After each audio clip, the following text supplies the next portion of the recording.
The network of artists, researchers, and teachers presents the Nartist Manifesto.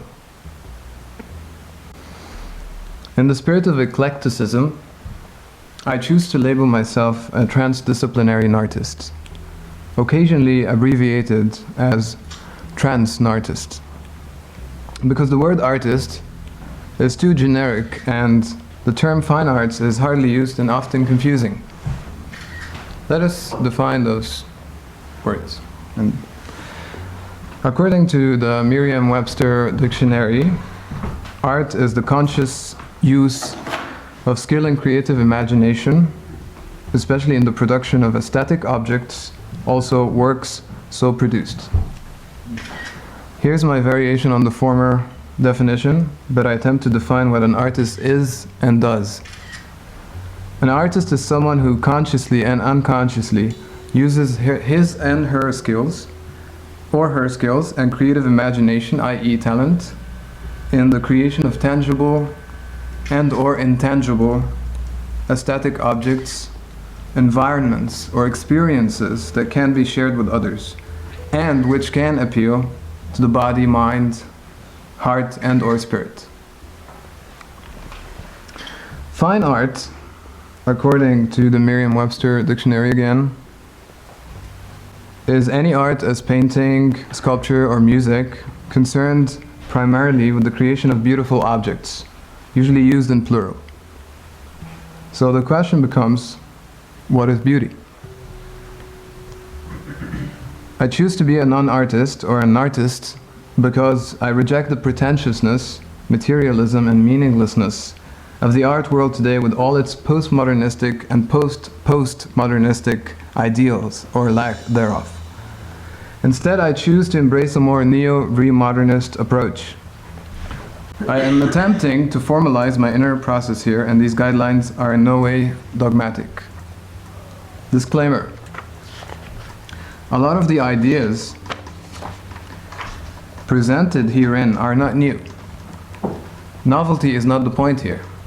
For instance, I recommend you check out Stuckism, which is an international art movement that has dealt with some of the issues that I am about to explore here. Remember, the word new is a weasel word often overused in the advertisements. New does not equal good, obviously. Then we agree that we are interested in quality here, which for all intents and purposes has to do largely with aesthetics, i.e. form and content, which again has to do with beauty. Before I move on, I'd like to recommend Wassily Kandinsky's Concerning the Spiritual in Art, whose focal theme is the purpose of art, and more on purpose later. I hope we all agree that we're not only in it for the money. I personally know that I make art because I love doing it, and that the value of art has nothing to do with the price tag. That's us. What about them? Audience members. Can art be art without an audience? Vincent van Gogh believed that painting is a faith, and it imposes the duty to disregard public opinion. Obviously, he is the perfect example of a struggling artist who had been unable to achieve success while he was alive. So the lack of an audience affected him tremendously. It has even driven him mad, leading him to, you know what he did. We know of his work today because of his posthumous success. Therefore, we can conclude that the artist, the art, and the audience are three general components that are needed for the art process to be complete. Regarding novelty, a lot of what we believe are new ideas are merely rediscovered, reused, repurposed, rethought, reinvented old ideas, usually synthesized in some fashion or another, so as to give the impression of originality. I'm not looking down on the former. There's just a lot of obsession nowadays with a type of new that is not new. To simplify, let's say ideas 1 and 2 have existed for millennia. But someone today has decided to come up with a new idea. So they do a little research, they dig through history, and they come across ideas 1 and 2.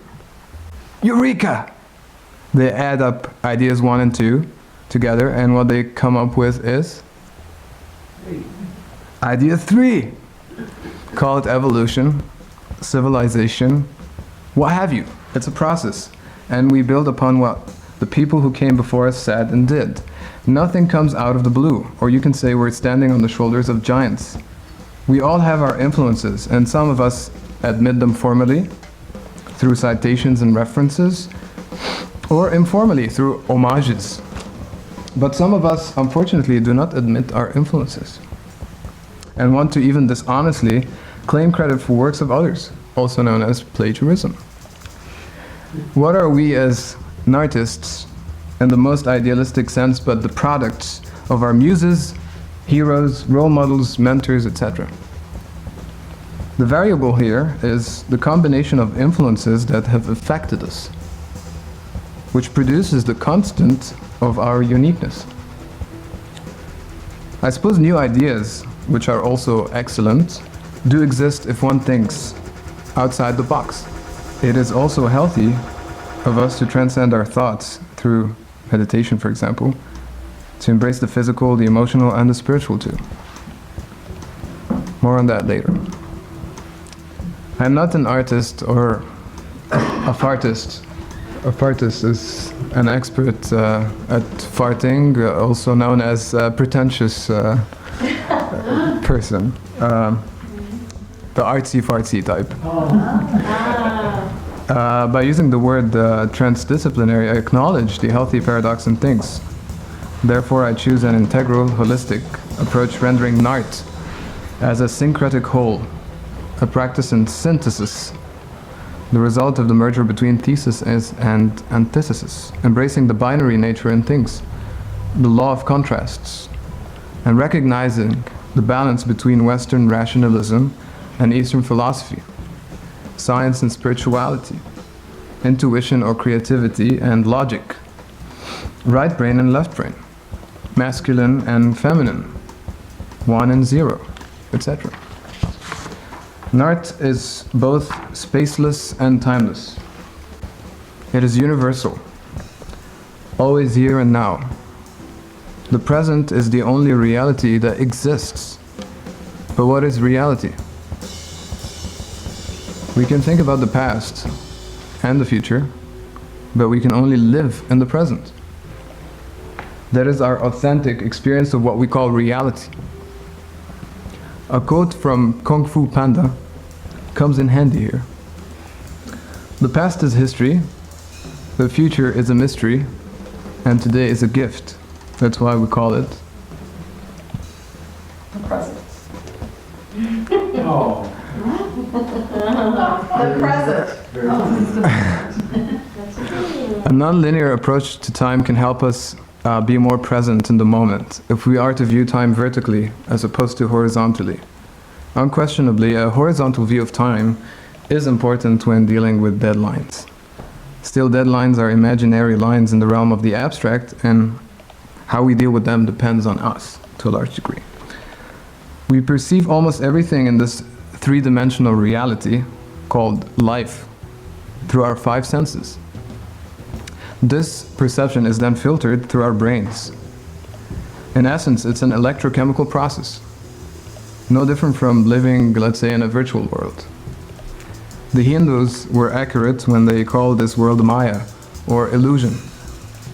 Also, there's always a delay in how we perceive things visually around us because of the processing time it takes for our brains to see such images. Additionally, every time we say now, the utterance is immediately in the past.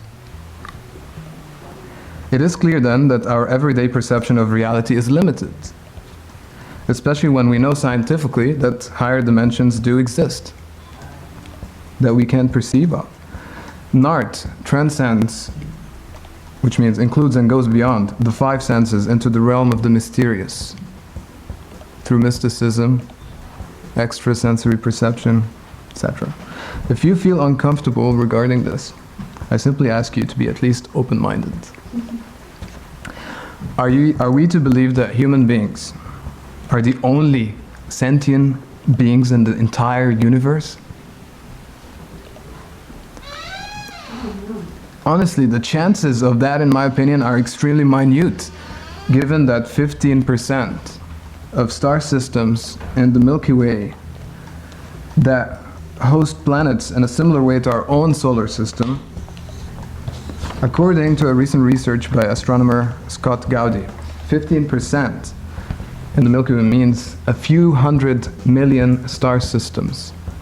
And that's just in the Milky Way. The estimate number of galaxies in the universe is between 100 to 200 billions. This grows exponentially.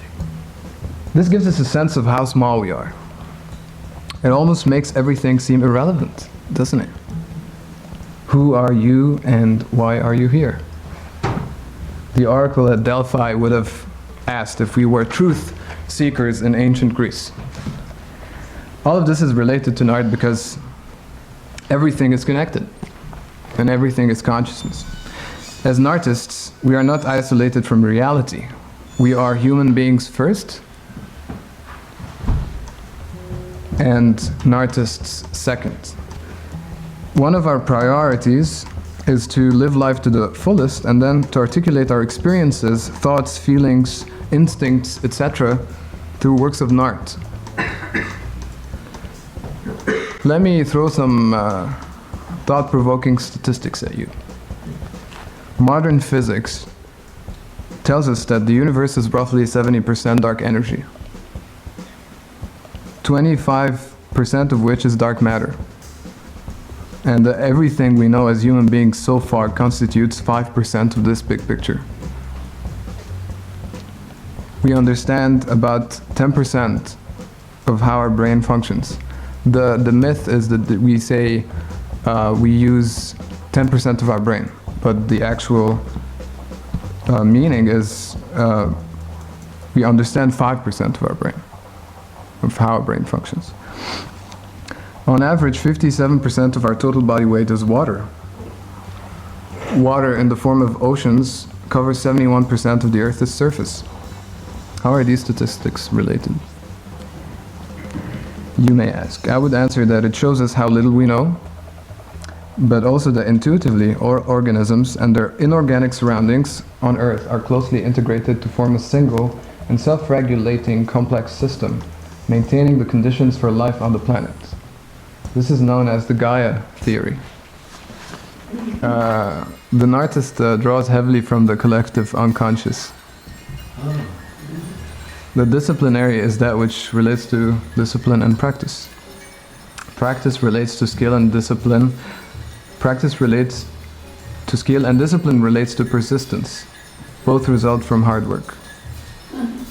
An artist should ideally have both skill and talent. Talent is an undefined thing. Style and substance, technique and soul. Nartists can be artists, researchers, and or teachers. One of N.A.R.T's ultimate goals is to achieve and maintain unity between art, science, and spirituality through N.A.R.T projects, but also through research and education. Artistically, emphasis is given to performance-based art that is improvisational and or interactive. Interests include the experimental and the avant-garde, the surreal and the absurd, the Dada and the Nada. The key is catharsis, the purging of emotions through pity and fear. That is the purpose of tragedy or drama, according to Aristotle. And that is the essence of therapy, which brings us to meaning, purpose, and methodology. Regarding purpose, having no purpose on purpose can be purposeful, but not always. Play is key, letting go and unleashing the inner child. The N.A.R.T game consists of no winners or losers, but equal participants in a hyper-reality of dream symbolism and metafiction, engaging our collective unconscious. That is the alchemical process. In order to purify ourselves, we must transmute our spirit from lead to gold. So there is no fourth wall. There is no frame. There are no rules. Only games. N.A.R.T transcends science but includes it all the same. Nartists acknowledge that science, a respectable human endeavor, is a speck of dust in a vast and expanding universe, just like we as sentient beings are grains of sand and the whole desert too, or drops of water and the entire ocean as well, made from star stuff or non-stuff, and in a constant state of flux. We have evolved over billions of years after the Big Bang. But evolution is a dynamic process, i.e. we're still evolving. And we are active participants in the game called life. We are interested in the following scientific fields and how they relate to art and spirituality. Mathematics, especially sacred geometry. Psychology, especially Jungian. And physics, especially quantum mechanics. Science is incomplete like every other human discipline, but at least it is based on facts. However, facts are not truths. They are fragments, particles of the truth. So we also need the waves of light, those higher frequencies akin to the music of the spheres. Frank Zappa wrote it eloquently in saying, information is not knowledge, knowledge is not wisdom, wisdom is not truth, truth is not beauty, beauty is not love, love is not music, music is the best. And Professor Holdijk put it in the following manner: if knowledge is a tree, then wisdom is the seed.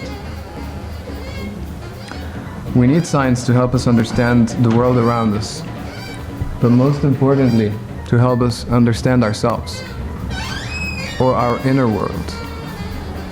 We need to combine science, which has unfortunately become a religion as dogmatic as any other, with art and spirituality, in our attempt to be one with the cosmos. We still haven't defined what beauty is, at least not in a direct way. Objectively speaking, aesthetics has a lot to do with the golden ratio. With the golden ratio, which is an irrational mathematical constant, approximately 1.6180, which is what you used in your radios, and that's why they're wonderful. Found in nature. But subjectively, each of us can have his or her definition of what beauty is, as long as we agree that stool cannot be beautiful. Stool. Crap. Shit. N.A.R.T.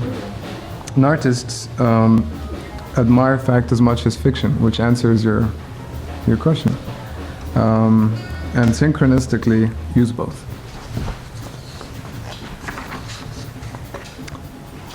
We, as Nartists, we want to be one with the source, where we once came from, where from this whole universe originated, that single point.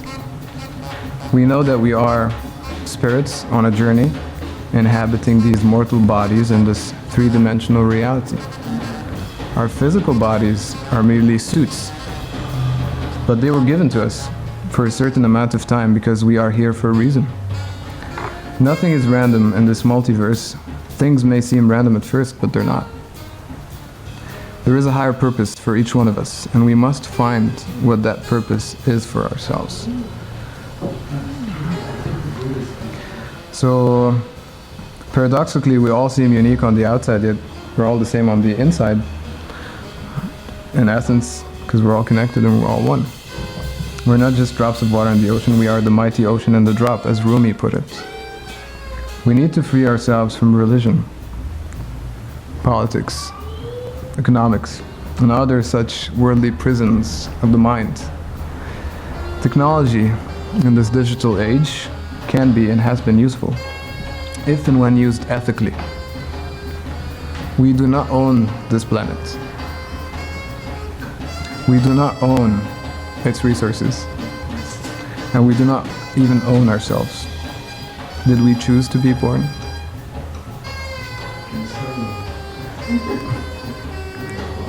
but we have in our lifetime, to a large degree, freedom of choice. How will we use it? Natural disasters are part of a process of death and rebirth, creation and destruction. We don't need man-made disasters in addition to that. In other words, let us deal with the natural ones first. So please, enough of wars, ritualistic sacrifices, and the abuse of the earth and its resources. First, there was the agricultural revolution. Then came the Industrial Revolution, followed by the Digital Revolution. We are now entering a new epoch, the beginning of the emotional revolution, as is clear from the Arab Spring and the Occupy Together movement, among others, which will hopefully lead to our spiritual evolution. God created mortals, and I'm using the word God loosely here outside of any religious context. I am of the opinion, however, that in order for a creation to exist, there must be a creator. Besides, there's a clearly intelligent design behind nature. But that's an opinion. So God created imperfect mortals, while human beings created perfect immortals through works of N.A.R.T, as in sculpture. Unlike Descartes, I am, therefore I am, when I am, wherever I happen to be. We at N.A.R.T aim to produce and promote N.A.R.T projects with the knowledge, understanding, and practice of yoga, complementary and alternative medicine, numerology, astrology, film, theater, literature, music, and many other traditional and non-traditional disciplines. We will place an emphasis, in most projects though, on non-verbal communication through sound, color, and movement. Because we realize that everything in this world, animate and inanimate, vibrates. The higher the frequency, the more healing it is. Besides, 55 to 70% of our communication is nonverbal. This methodology renders N.A.R.T projects universal. And that way we can overcome the language barrier. We aim to heal, inspire, educate, entertain, shock, and enlighten others, and ourselves. We aim to transcend our egos by offering our service to help others, hence uniting and strengthening the community in a positive way, a la butterfly effect. We vow to be vegetarians and to grow our own produce. We vow to meditate and to exercise daily. Walking is fine.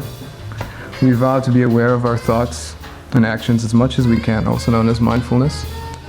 We speak from the heart and not the mind in order to purify the spirit.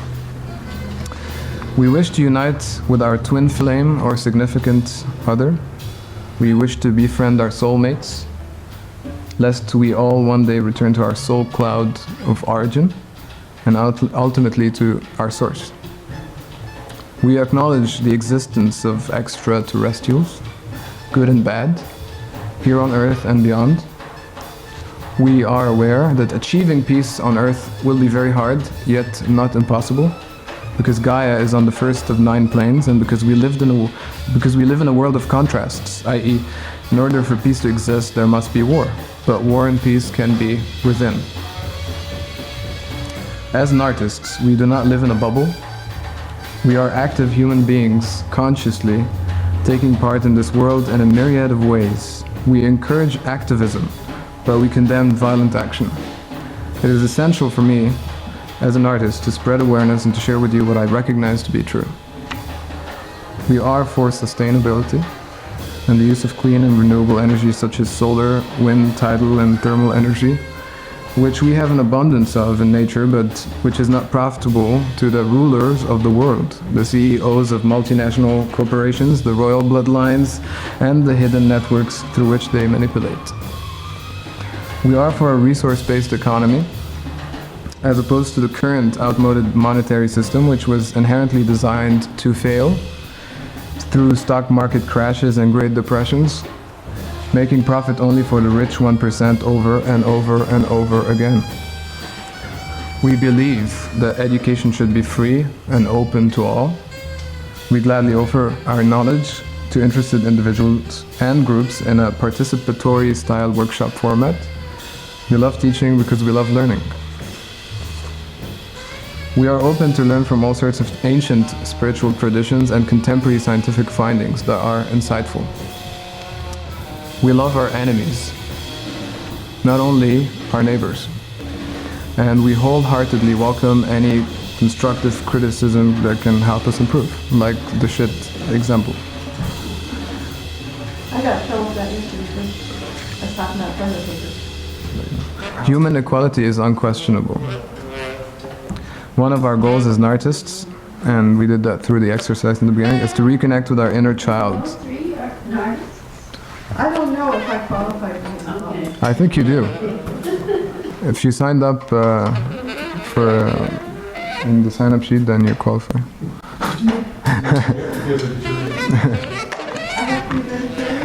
Well, the point is that I said is that it's not dogmatic, so there are guidelines and you can reject what doesn't work for you.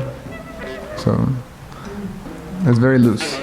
It's just these are my ideas, and it's not a religion or anything. So It's not a cult? it's not a cult. It's not a cult in any way. It's not about me. It's just my process, and I'm just sharing it in the best way I can.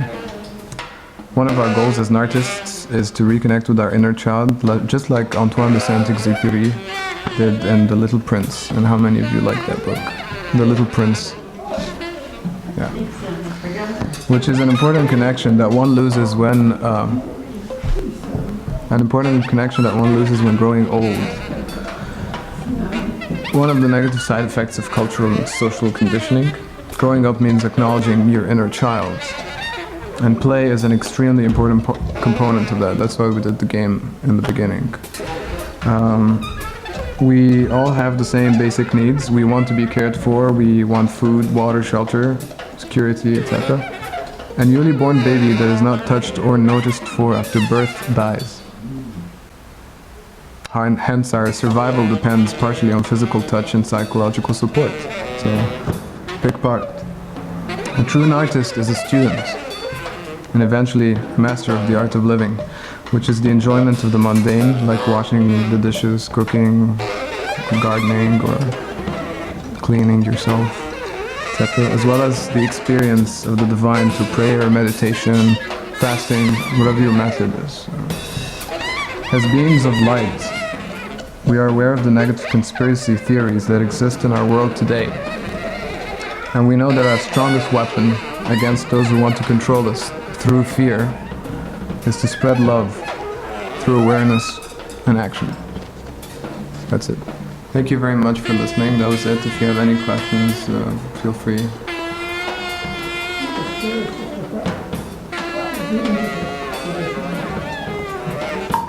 Well, I mean, the word "N.A.R.T" includes, obviously, part of it is art. So, well, I mean, I was gonna say a bit more, but the point is the dissatisfaction with the art world and trying to find alternatives. So, in a way, acknowledge that art is part of it, but at the same time, sort of oppose some things and trying to suggest new approaches and ways to think about art and science and spirituality, and how they can be connected. Before we break up, how about one more hand for Robert Beshara? We're going to be open for a little bit longer tonight, so stick around. If you have never seen the building upstairs and downstairs, please look around at all the art galleries and things. But otherwise, feel free to hang out and talk to Robert some more. Thank you.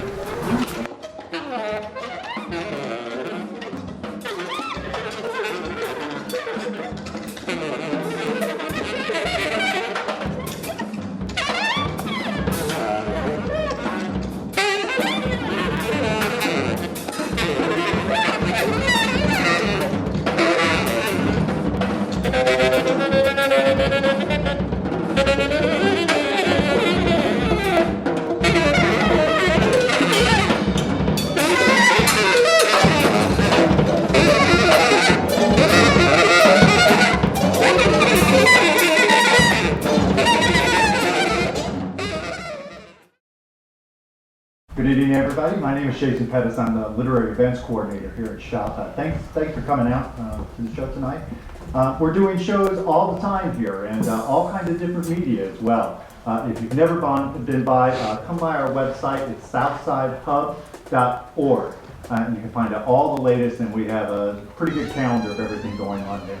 We're recording tonight's event and going to be putting it on the SHOP podcast in about 2 weeks from now. So come by the website and check that out if you'd like to hear this again, or get a good copy of it. That's it for me. I'm going to turn everything over to your main performer tonight, Robert Beshara. Thank you very much.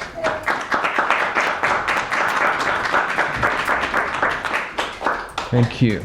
Well, hello and welcome to the premiere reading of the Nartist Manifesto, which is presented by N.A.R.T, a network of artists, researchers, and teachers.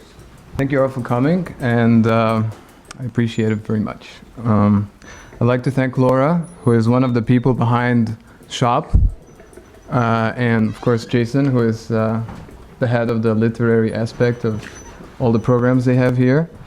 And also, you have a Kickstarter thing going on. Would you like to announce that briefly, or? Yes, we have a Kickstarter campaign that we have up now, and we're trying to raise a certain amount of money to cover the whole year of overhead, which is $1,500 per month here to cover for programming. So if anybody wants to go to Kickstarter and Southside Hub, you can click on Southside Hub and donate whatever you feel you can at the moment, and everything helps. Thank you. And your donations are tax deductible? Yes. I totally, I totally recommend you donate, because this is a great project, and we should support that kind of thing. And this is very much related to what I'm gonna talk about today. Great. So I want to thank Tony as well, our tonight's videographer extraordinaire, and I would like to also thank my lovely fiancée Connie, who's not with us tonight unfortunately, but who did this amazing sweater, which I am wearing. Beautiful sweater. So thank you, Connie. So I'm gonna pass around a sign-up sheet, and if you're interested to receive a free copy of the Nartist Manifesto via email, please fill this out with your name and email address. So I'm gonna ask you like a couple of questions. How many of you here consider yourselves to be artists? You can raise your hands. So 1, 2, 3, 4, 5, 6, 6.5. How about how many of you consider yourselves to be researchers? 1, 2, 3, 4.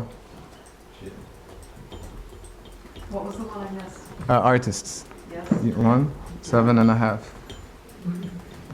Okay. How about teachers? 1, 2, 3, 4, 5. 1, 2, 3, 4, 5, 6, 7, 8.5 or 8, 9? 8.5. All right, so sweet. 9.5. So this is the right crowd. A lot of teachers and some artists and less researchers. So we'll do a brief intro. So basically, I would like everyone to say their first name and what they do in less than one sentence. So I'm gonna say, my name is Robert, and I am a transdisciplinary Nartist. And we can go anti-clockwise. My name is George, and I'm autodidactic psychology studying autism. Wow. I'm Kevin. I'm a music making clerk. I'm Keith. I'm a used book dealer, photographer, novelist.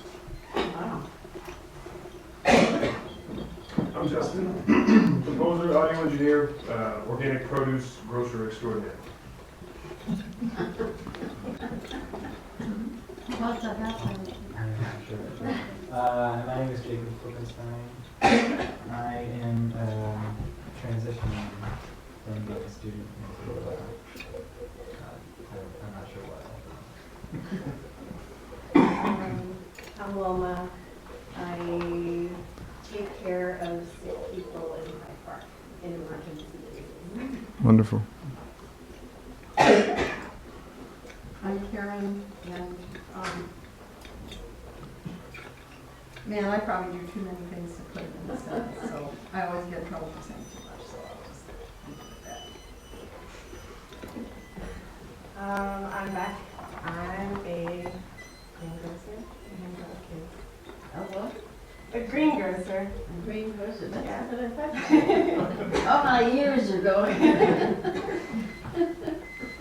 I'm Laura. I'm mother of two, arts organizer, frustrated maker.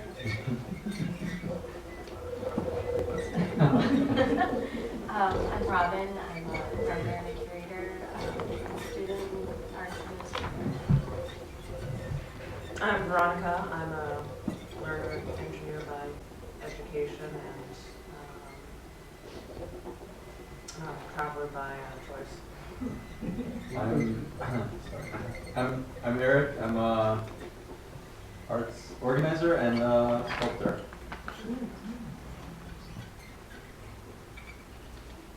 Oh, I'm Suzanne. I work for a consulting company. I've also written a trilogy about talking nice and banal.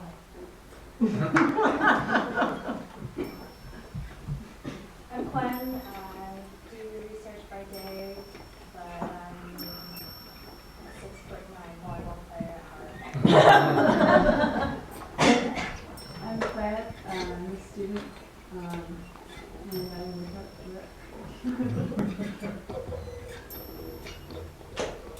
I'm Shahir. I have to listen. No. Look where you want to look. I'm Shahir, and I'm Robert from Egypt, and I'm a financial analyst also in Chicago.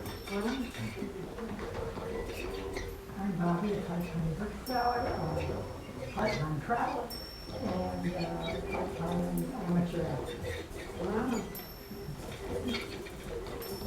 I'm Sheila Ford, and I'm a watercolor painter at the moment. Been doing most of the media, and a lifetime of sort of all kinds of different interests, mostly relating to the arts.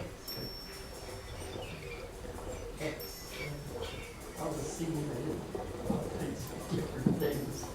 Sometimes get confused, and sometimes get produced. I'm Nishi, and I just wander and dance through my garden. And my name's Jason, and I publish other people's work. Sweet, thank you very much for that. And I'm gonna give you an outline of tonight's event before I start. And we're gonna start first with an interactive portion. We'll play a little game all together, nothing scary, a very easy one.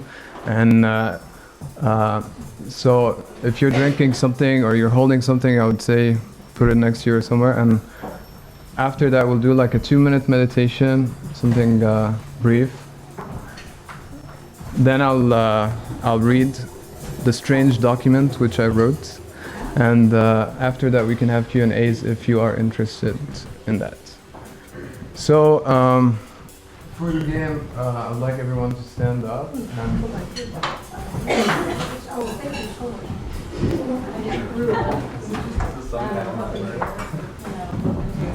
let's make sure it's a circle as much as we can. To adjust. So everyone outside the circle, try to be.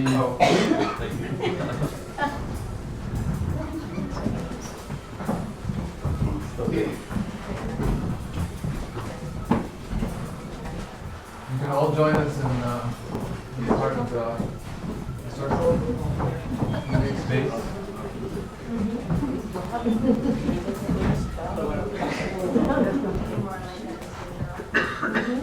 All right. So this is what we're gonna do.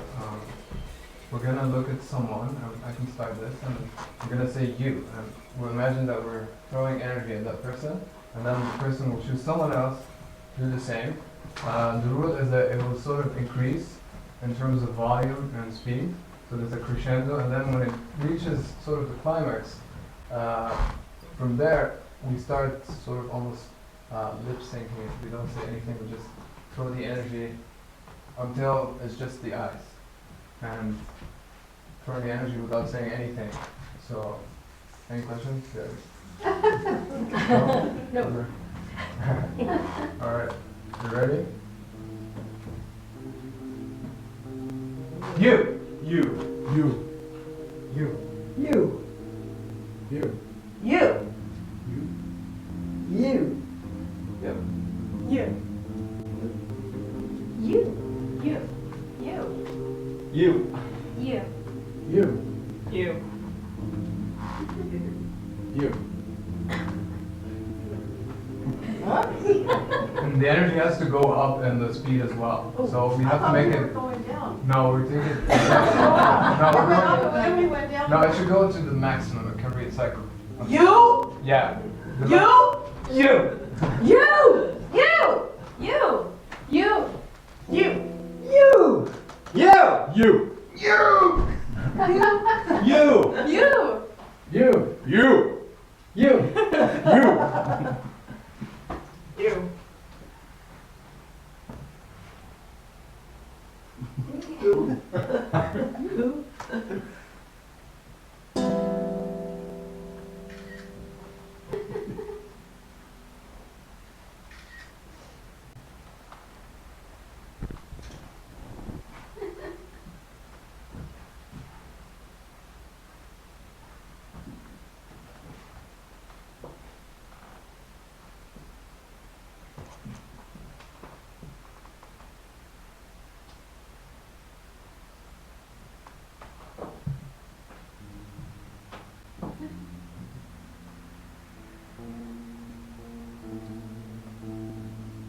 Who has the vote then?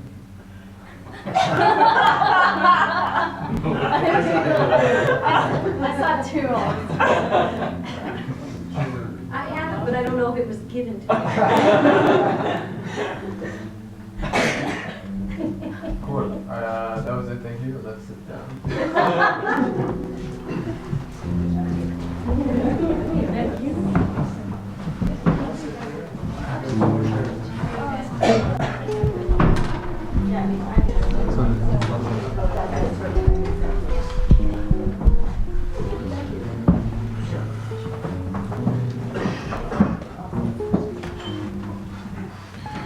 So this, do you feel a bit more warmed up than before? A little bit?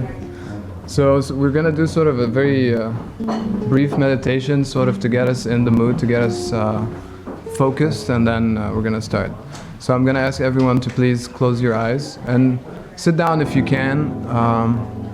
There are some available seats, some more seats coming, so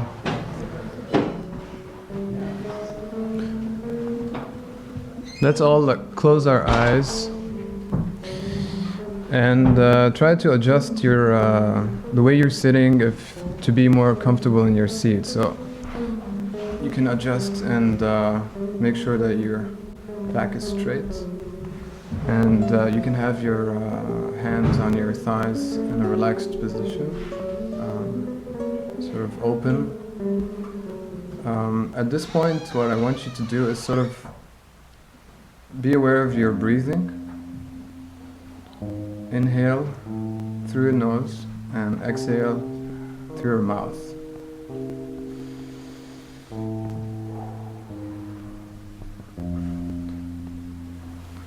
And as you're aware of that breath, think of slowing it down.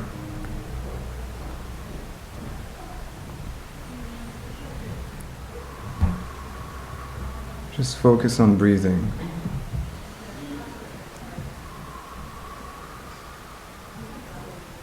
And when you exhale, it comes out naturally. You remove all the smoke, all the negativity, all the worries. You breathe in light. relaxation.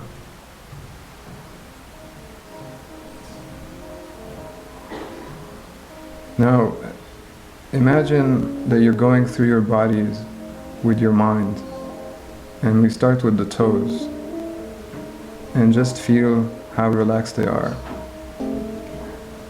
Without moving anything, just imagining all the muscles relaxed, no tension as you're breathing, and then we'll slowly go to the feet. The energy is traveling slowly. The relaxation, the sensation of relaxation. Your legs, your thighs, your diaphragm, your chest. Feel the energy moving there as you're breathing. Your shoulders, your arms, your fingers, your neck, your face. Make sure all these facial muscles are completely relaxed. You don't need to be stressed out about this. Just focus on the breathing and let go. Breathe slowly and deeply.